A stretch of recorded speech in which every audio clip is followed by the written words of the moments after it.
candidaturas delegacionales, las propuestas y el análisis que tienen que ver con temas como la reforma administrativa, que a su vez también impacta a la reforma política del Distrito Federal. Y bueno, hoy nos toca encabezar una comisión, que es la Comisión Especial para la Reforma Política, y que, como su nombre lo indica, implica todo un cambio, una revolución en el marco jurídico político de la Ciudad de México. Por eso es que estamos visitándoles en todas las delegaciones y siempre agradecemos el interés que se tenga en este tema. Pero si preguntamos en la calle a la gente qué significa la reforma política, difícilmente alguien podría entender en su totalidad de qué estamos hablando. Algunos dicen, seguramente será que los políticos se están reformando, y uno puede decir, ojalá, que a muchos les hace falta, pero la verdad es que el tema va más allá. La reforma política para el Distrito Federal, diría yo, es una deuda pendiente que tiene la nación, la federación, con los ciudadanos de esta gran capital. ¿Y por qué es una deuda?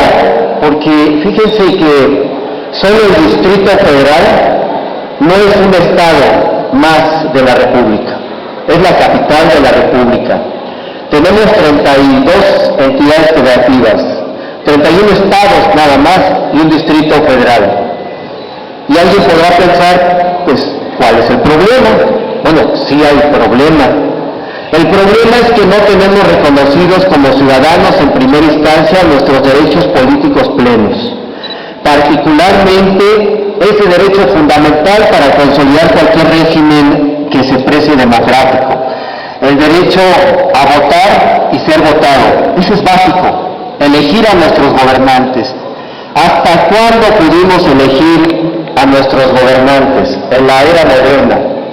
Hasta 1997, al primer jefe de gobierno de la Ciudad de México, porque antes, ustedes recordarán, teníamos una especie de virrey que lo mandaba de la presidencia de la República al famoso regente de la República, al jefe del departamento del Distrito Federal, porque ni siquiera era un gobierno en sí.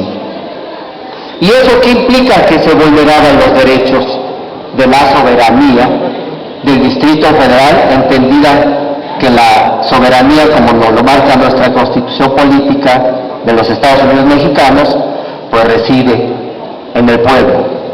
Y el pueblo tiene que darse su forma, su esquema, su sistema de gobierno, que más le convenga y le convenza.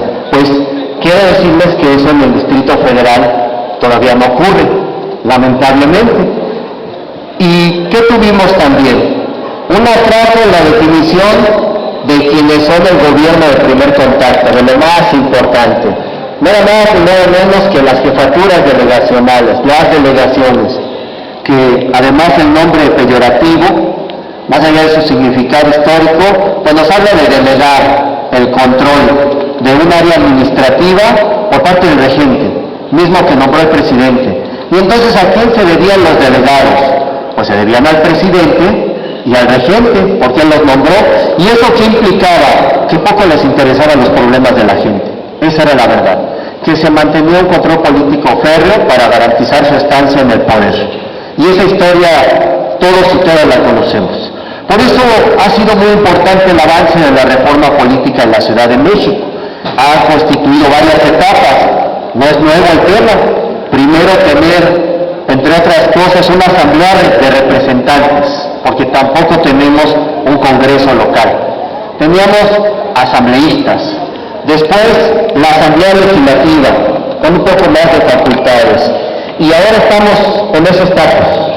Esa es la forma de organizar el poder legislativo en la ciudad, de tal manera que no tenemos un congreso local. ¿Y por qué tal vez lo digo con tanto énfasis y ahínco?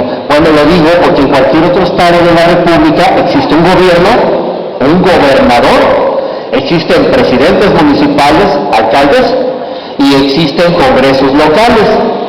En el Distrito Federal, vecinas y vecinos, eso no ocurre. Y eso tiene implicaciones serias. Una ya la mencionaba muy bien nuestro jefe delegacional, Luis Ballesteros. Ni siquiera el control de la policía se puede tener. Bueno, hasta difícil es que los mandos policíacos le hagan caso a un jefe delegacional, con toda la convicción y que se les puede exigir y que rindan cuentas. Es muy complicado, dependerá de la voluntad y del criterio de los mandos policíacos, porque se puede entender, son estructuras paramilitares, así están formadas. Su superior es el que manda, y si el superior es el secretario de Seguridad Pública, pues es el que tiene el mando total de los cuerpos policíacos. Pero qué paradójico y qué contradictorio que aún así el jefe de la policía pues tiene a dos jefes a su vez, al jefe de gobierno de la Ciudad de México, que en términos operativos y cotidianos conduce la estrategia de seguridad pública, pero también al presidente de la República. ¿Y por qué sigue siendo su jefe? ¿Por qué en el momento que considera oportuno lo puede destituir? Así están las cosas en el Distrito Federal. Recuerdan ustedes en el pasado reciente, y sin ánimo de polemizar, pero es un hecho real que puede ilustrarnos qué implica tener o no una reforma política. Bueno, pues hace poco se destituyó al secretario de Seguridad Pública de la Ciudad de México, ¿se acuerdan? Y después el jefe de gobierno en turno lo nombró secretario de Desarrollo Social y posteriormente hasta jefe de gobierno fue en la ciudad. ¿Sirve o no ese tipo de candados y mecanismos de distribución de competencias? Creemos algunos que no, que se politizan, que se malutilizan. ¿Por qué el procurador tiene que ser alguien designado y avalado por el presidente de la República? Ese mito ya terminó, de que un partido distinto en la federación y un partido distinto en el gobierno de la ciudad se iban a estar peleando todo el tiempo. No necesitamos pelearnos. Lo que necesitamos, como toda competencia democrática y electoral en su momento, es contrastar proyectos de trabajo, proyectos de gobierno. La ciudad ha caminado por la izquierda, ¿verdad? Y el país ha caminado en otro sentido. Y eso ha implicado entonces una resistencia. Y la resistencia está, como ya se dijo también aquí, en que tenemos que lograr una reforma que le dé todas las facultades al gobierno de la ciudad, a los gobiernos delegacionales, para que puedan gobernar mejor. ¿Y cuál es el propósito de un servidor público? Generar bienestar social, mejorar la calidad de vida de la población. Gobierno que no pueda hacer esto está condenado al fracaso, realmente. Sirve para poco. Por eso es fundamental que un gobierno, ante cualquier tema de los que prevalecen en la ciudad, en nuestras delegaciones, pueda decir, cuando la gente les pida algo, sí me corresponde atenderlo. Es una realidad primaria y requiere iluminación. Bueno, sí lo puede atender. No tengo que mandarlos a la ventanilla del gobierno del Distrito Federal, entre otras cosas, en materia de seguridad pública,